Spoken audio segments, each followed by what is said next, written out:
Hi, my name is Lillian Lusher. If you're thinking of planning your own wedding or just looking to share in that planning, I'd like to share with you some of the budget items that are most often overlooked when you're setting your budget. Anyway, welcome to my channel. If you like my video, please hit the subscribe button and select the bell to be notified when new videos are posted. Yes, you're absolutely right. Some of the items on this list, your dress, your cake, your food, all of those things are just items that you know you're going to need for your wedding. But there are some unusual items that we don't often think of when we first start to plan our budget, and that's what this video is about. Let's take a look at some of those. Your marriage license fee. Although it's not a huge fee, it is frequently forgotten as you plan your budget. You want to check with your local government agency for the cost in your town or city. That cost may depend sometimes also on whether or not you've completed a premarital counseling course. Next step would be gown alterations. What if you put on a few pounds or if you take off a few pounds since your last fitting and before your wedding date? Now, of course, you're going to want to look fabulous for all your pre-wedding parties, from the bachelorette party to rehearsals to showers. This means you'll probably want to purchase a few new items to brighten up your existing wardrobe. Of course, you'll probably want new undergarments for your wedding day. These may include body shapers or just really pretty frilly things.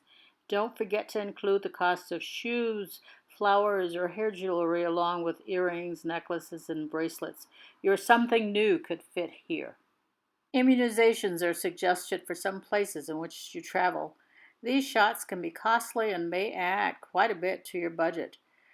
That typically can cost an initial consultation fee of $15 to $100, an administration fee of another 10 to 20 per shot, and the cost of the vaccines, which can range anywhere from less than $10 per dose to $150 or more per dose, depending on the disease you're taking the shot for.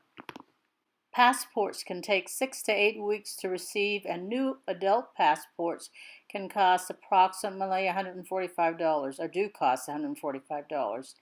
Adult passport renewals are $110 currently, and replacement or lost passports can cost up to $145 again. You can contact your local post office or passport office about getting an expedited passport if that's necessary. It will cost you additional fees, however. Do plan for unexpected wedding guests. Aunt Mary's boy Jim is home from the Navy, for instance, and she thought it would just be okay to bring him along. So be prepared and make sure your venue and caterer can accommodate 2 or 3 additional guests. Whatever your per guest charge is, include an extra amount in your budget for the unexpected. If you are planning a destination wedding, I can't stress enough how you need to include extra funds in your budget.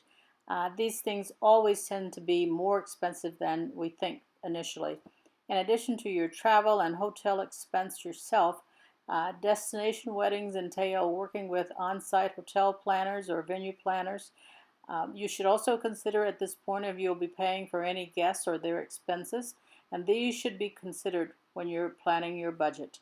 Plan carefully. No, of course you don't have to feed them, but do you really want a hungry DJ or band working your reception? That could be distracting. Oftentimes they set up just around the dinner hour and they may not have had time to eat before. The cost will be usually about the same per person as for your guests, so make that decision early. Welcome bags are always a great idea and very much appreciated by your out-of-town guests. Your in-town guests as well. You might consider things like maps of your town, places to visit, a nice bottle of wine if you'd like, smaller things though like aspirin, sunshades, flip-flops if you live near a beach, lip balm, maybe a personal note, a small box of chocolate or hard candies. Any of these little items that will be something that an out-of-town guest might find useful. Many of these small items can be picked up at your local dollar store or your big box stores, so plan accordingly and welcome your guests to town. Well, this is just a sampling of the things that I have in store for you. There are many more tips to come as you plan your wedding. So please subscribe and hit the bell to be notified for my continuing list of items to consider for your wedding, along with many other things. Thank you for watching, and I will see you in the next video.